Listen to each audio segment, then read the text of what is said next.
Hey guys, welcome back to some more AFK Arena. Today we're back over on the YouTube account and we are going to be breaking down the top 5 awakened heroes within AFK Arena. That way you know exactly who you need to build and when you need to build them.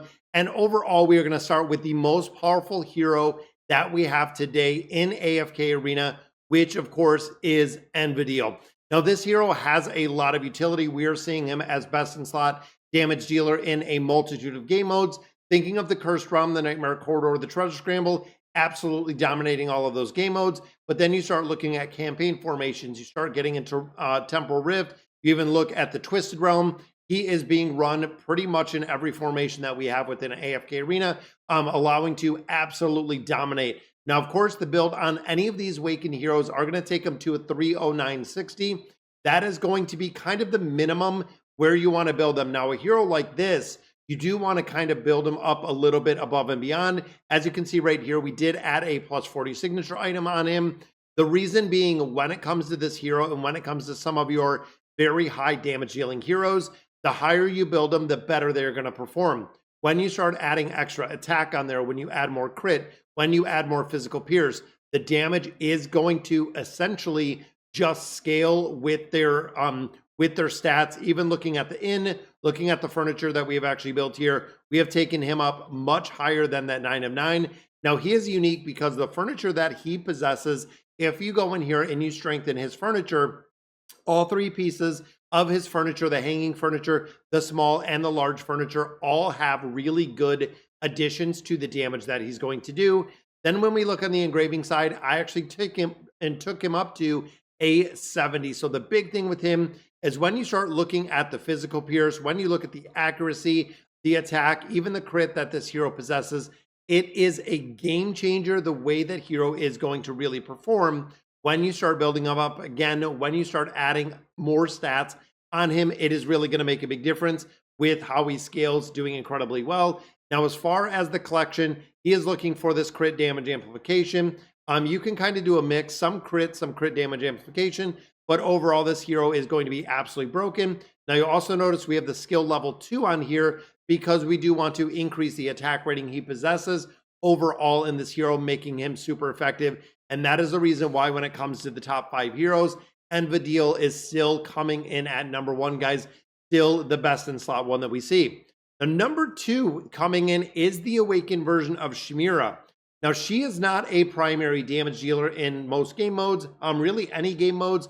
The thing is, the utility with this hero and the way and really the methodology that this hero works is incredibly, incredibly strong.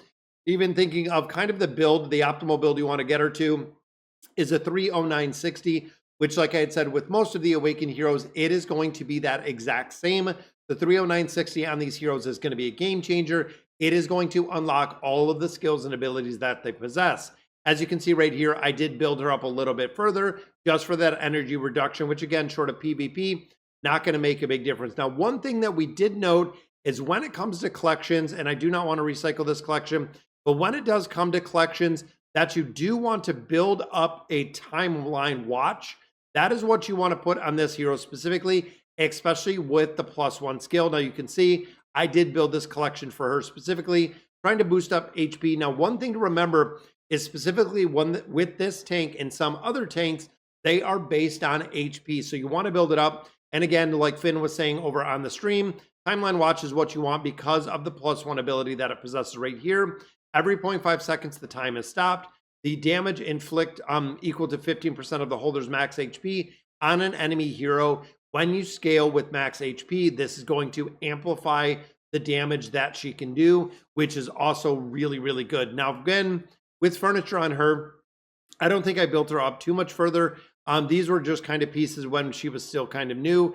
But when you go in here and you strengthen furniture again, the 9 of 9 in here is going to be where you want to build her, getting a little bit more crit damage resistance, getting a little bit more attack, not really going to make a huge difference in here. Again, the health is going to be the one that you want with the awakened version of Shemira. And still, even though she is not best in slot damage dealer, when it comes to tanking, when it comes to really survivability, campaign, she absolutely dominates. Tower formations, the exact same. When you look at Temporal Rift, the exact same. But then we see utility in the Cursed Realm. We see it within the Nightmare Corridor. or excuse me, the treasure scramble. We're not seeing a lot of utility anymore right now out of that out of the treasure scramble, just because the fights are so super short and heroes in there are not dying in the entirety. But definitely Shemira coming in at number 2. Now coming in at number 3, and one of our newer heroes, is the awakened version of Astrilda. Now, one thing to note with this hero is a plus 40 signature item on Astrilda really does make a big difference, because she makes and really has a lot of different abilities that she possesses. Utility wise, she works incredibly well. So you'll notice for every increment of max health any Bloodsworn pack member holds as Scarlet War gear, they deal more damage. You want her as the damage amplification. And this kind of does work twofold, where if you're putting a plus 40 on Astrilda, you are going to increase the max health of those heroes, but they're also going to be doing more damage.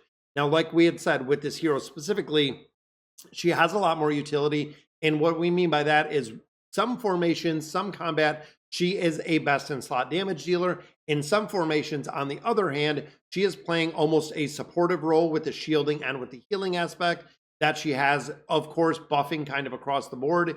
She has been a hero that is really important to build. And I know a lot of players that are building her with having that full attack, again, because she is usually used as a support hero within the tanking collection, but HP on here is going to make a big difference with her as well, similar to what we've seen with that awakened version of Shemira and building them out. And that is why Astrilda is coming in at number 3.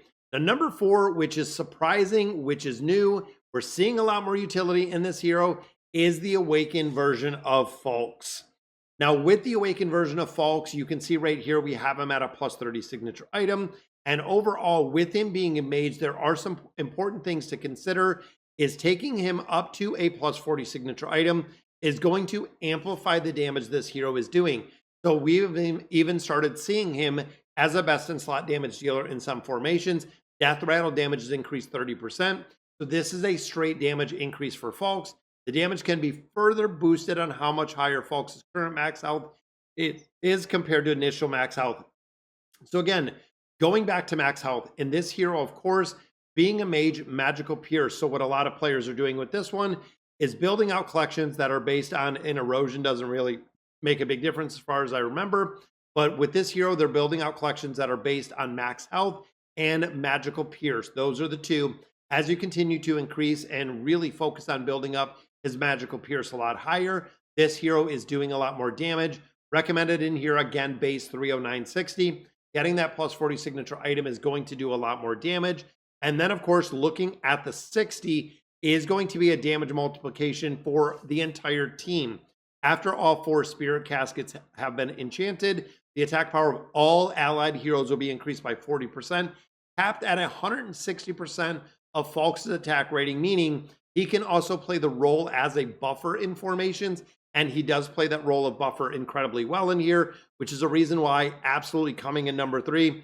And looking through all of the formations, we are starting to see him used more and more places. And the same with the furniture, guys. The 3 works incredibly well. Again, the damage affecting enemy heroes takes from Fawkes and spirit caskets increased by 50%. That is good.